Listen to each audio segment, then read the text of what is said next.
Bonjour et bienvenue dans cette vidéo où je vous propose de découvrir Jujitsu. Jujitsu, du coup, c'est un logiciel qui va vous permettre d'utiliser Git, mais de façon plus efficiente. Compatible avec Git, vous allez pouvoir utiliser GitHub, ainsi de suite. Et là, ce que je vous propose, c'est de découvrir le niveau 1, c'est-à-dire l'installation et un peu l'utilisation. Si jamais ça vous plaît, on pourra aller plus loin. Vous voyez, bon là vous avez la description des différents niveaux, et là vous avez ce qu'on découvre dans les niveaux 1, 2, 3, 4, 5, enfin 1, 2, 3. Du coup, peut-être il faut quand même revenir sur quelques concepts. À quoi ça sert Jujitsu? Et comme je disais, il est compatible avec GitHub et Git. Alors peut-être que vous ne savez pas ce que c'est Git. Après, si vous utilisez Jujitsu, je suppose, et que vous êtes dev, que vous connaissez Git. Mais quand même pour un petit rappel, donc c'est un VCS, donc c'est version control system. À quoi ça sert? C'est comment faire du versionning de votre code. Donc toujours pareil, l'intérêt c'est que vous gardez au fil du temps les différentes versions. Vous pouvez revenir, revoir ce que vous aviez fait à une époque, sauvegarder. Moi j'utilise même sur des projets personnels. Je pense que c'est toujours une bonne chose. L'idée donc c'est de regarder ce nouveau système. Alors c'est pas vraiment un nouveau système puisqu'il va se baser sur Git avec un accès à GitHub, mais on va dire que ça offre plus de possibilités. Donc on va commencer par l'installation. Donc pour l'installer, il n'y a pas 36 solutions, vous voyez, vous allez utiliser la ligne de commande. Donc moi ce que je vous recommande, c'est effectivement de passer sur la WSL. Donc moi je vais aller sur Ubuntu et j'ai fait un clic droit, enfin vous le voyez pas, mais j'ai fait un clic droit et on va démarrer donc la petite l'Ubuntu. Je vais faire CTRL V donc qui va me permettre de lancer ça. Donc cette commande, qu'est-ce qu'elle fait? Elle fait curl. Donc en fait curl c'est comme un navigateur, c'est ce qui va vous permettre de faire des requêtes et de récupérer le retour du site web.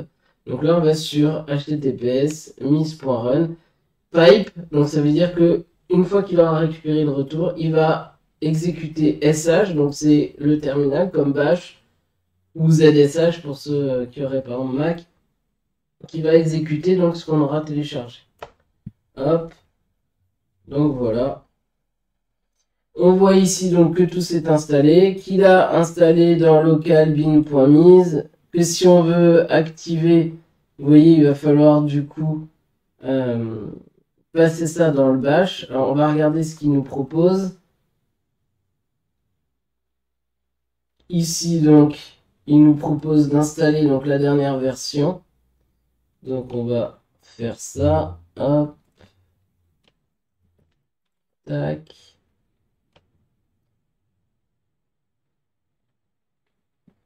Ok, donc là a priori ça c'est bien installé. On peut faire un ls tmpjj install. On voit qu'on a les différentes choses. Et du coup il va nous proposer de faire un MV. Donc qu'est-ce que ça va être? On va du coup déplacer le jj install, donc les binaires dans votre local bin. Ça c'est pour que votre utilisateur puisse utiliser la ligne de commande jj. D'accord? Donc là si on regarde, qu'est-ce que ça veut dire? Ça veut dire qu'ici on a été chercher donc mise, qui est en gros un gestionnaire de package, install into pour dire bah, qu'est-ce qu'on va installer et l'endroit où on installe. Ensuite, voilà, ça va être installé donc ici. Et donc là, bah, du coup, on va déplacer de /tmpjj install, on va le déplacer ici dans votre local bin. Comme ça, votre utilisateur, il peut utiliser jj.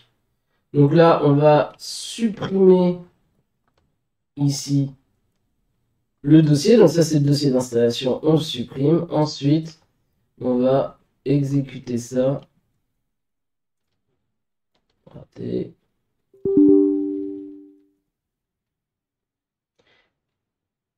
Ça, donc c'est pour réactualiser les choses. Si je tape jj, voilà, on voit que j'ai utilisé jj. Bon là, il me fait une erreur parce que je ne lui ai pas précisé, il n'y avait pas de repo et je ne vais pas préciser les commandes. Donc là, on est bon.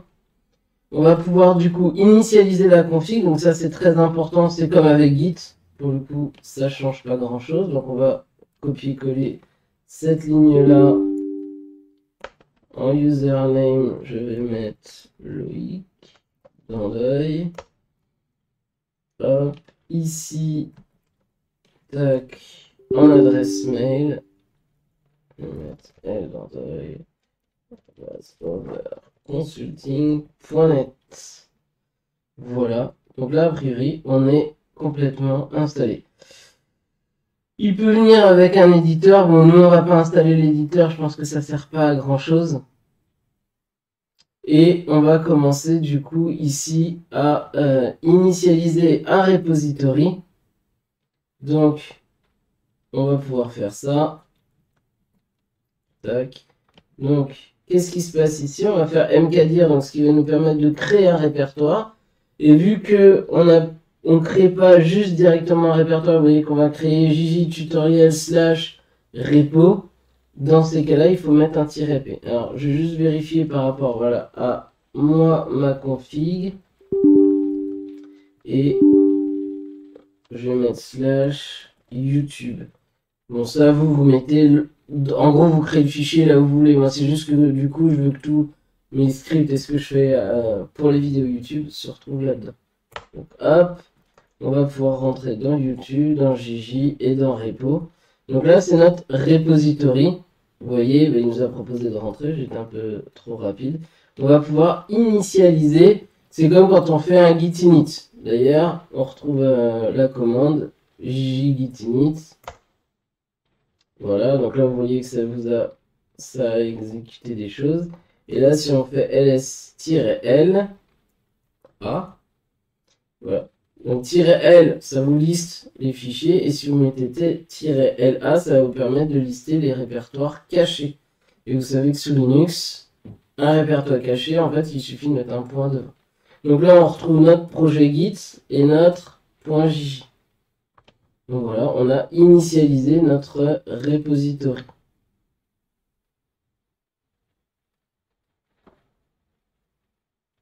Ok, donc là, bon, il vous fait les choses.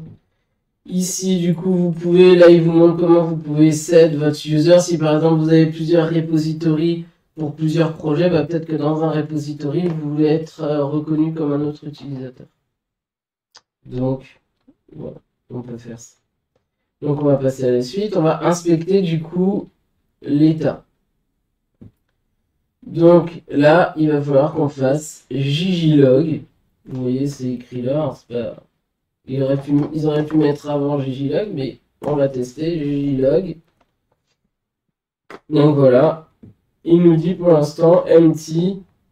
Évidemment, on n'a rien créé dedans, donc heureusement, d'ailleurs comme ici, il nous a mis empty. Donc si on descend en dessous, donc là on est bon, on a initialisé, donc voilà, vous pouvez revenir pour lire si jamais vous avez quelques soucis. Donc voilà. On va justement voir pour faire quelques changements. Donc là, on va utiliser cette commande. CTRL V. Donc là, qu'est-ce qu'on fait? On dit echo.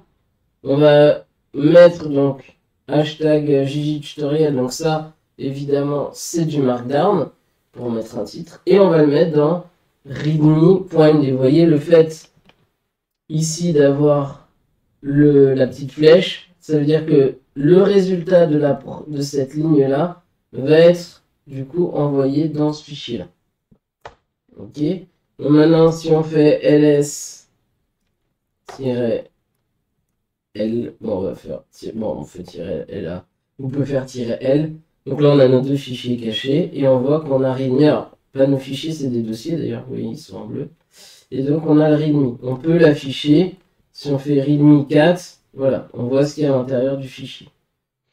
Ok, donc là on a modifié. Donc là du coup on va faire gglog pour voir.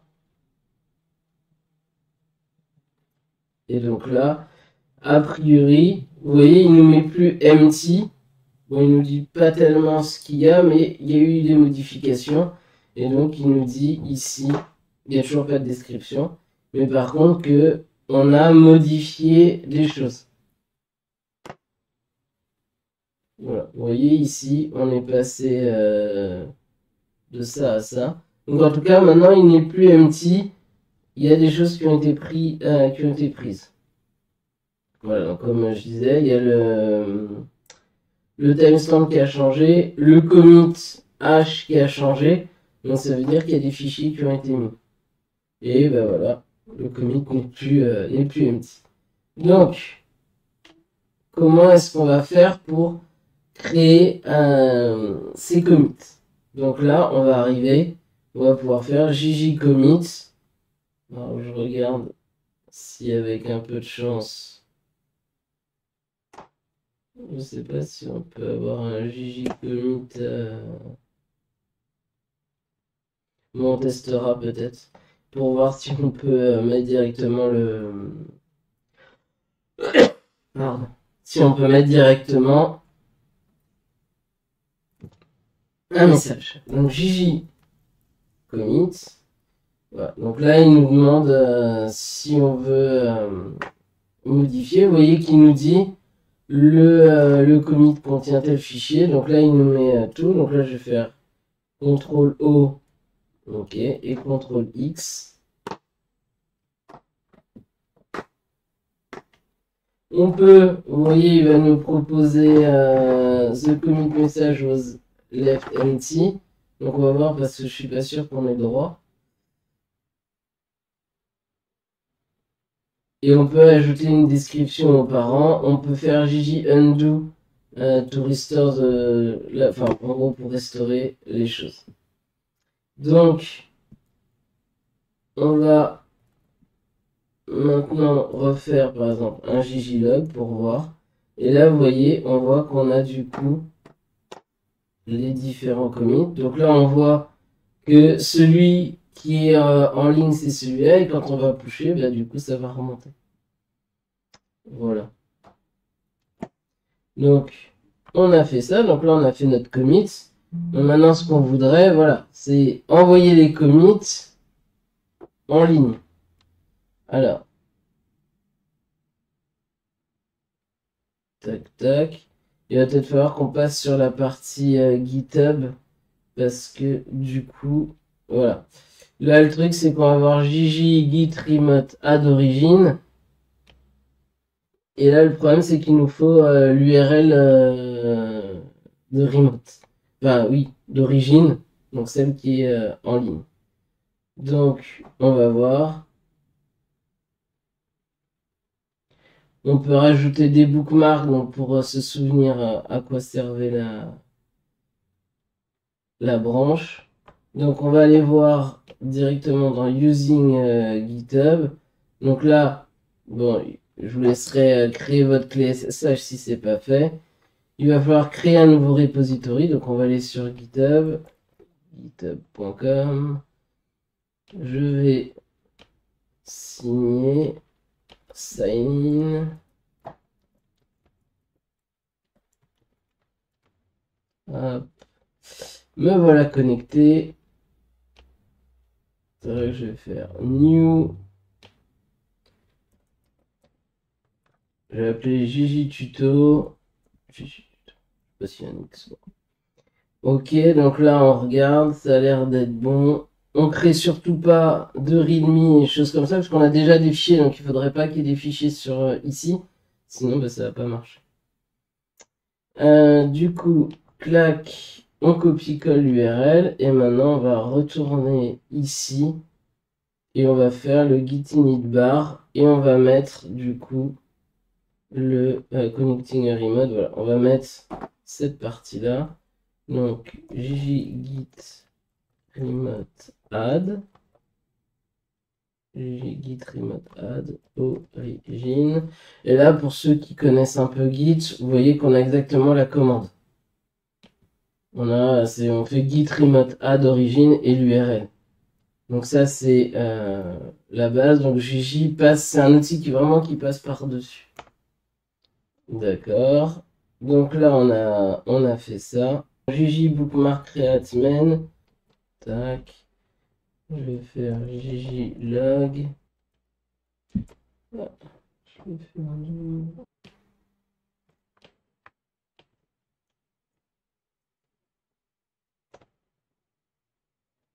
Tac. Donc on a créé du coup un bookmark.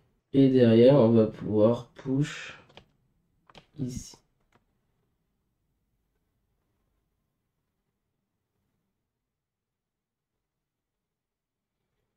Ok, donc là, vous voyez, il me dit qu'il n'y a pas de description. Donc...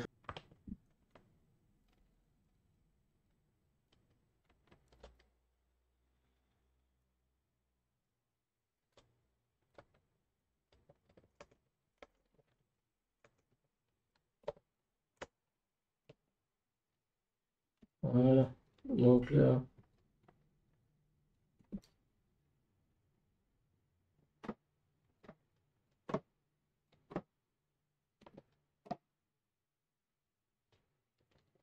peut-être pas... Donc, une fois que vous avez créé votre clé, dites-moi d'ailleurs en commentaire si vous voulez que je remontre, mais vous avez une vidéo qui montre comment créer la clé. Voilà. Donc là, on voit que ça a été envoyé. Je vais faire un CTRL R. Et on se retrouve bien avec le fichier. Donc voilà, c'est une autre façon de travailler. Après, est-ce que vraiment c'est mieux, moi, alors je vais revenir en arrière. De ce que je vois, j'ai l'impression que c'est plus justement dans les branches et les merges que c'est vraiment beaucoup mieux. Parce qu'après, bon, le reste fonctionne quasiment pareil, même si du coup il y a des commandes en plus, on met JJ alors que ça reste les mêmes choses. Faut travailler avec un bookmark qui correspond du coup ici à votre branche. Voilà. Donc j'espère que cette vidéo vous a permis de découvrir un peu comment fonctionnait Gigi. Moi je vais voir si je l'utilise. Je vais essayer d'aller plus loin et dites-moi si dans la prochaine vidéo vous voulez qu'on fasse des essais et qu'on aille voir un petit peu comment fonctionnent les branches. À très vite.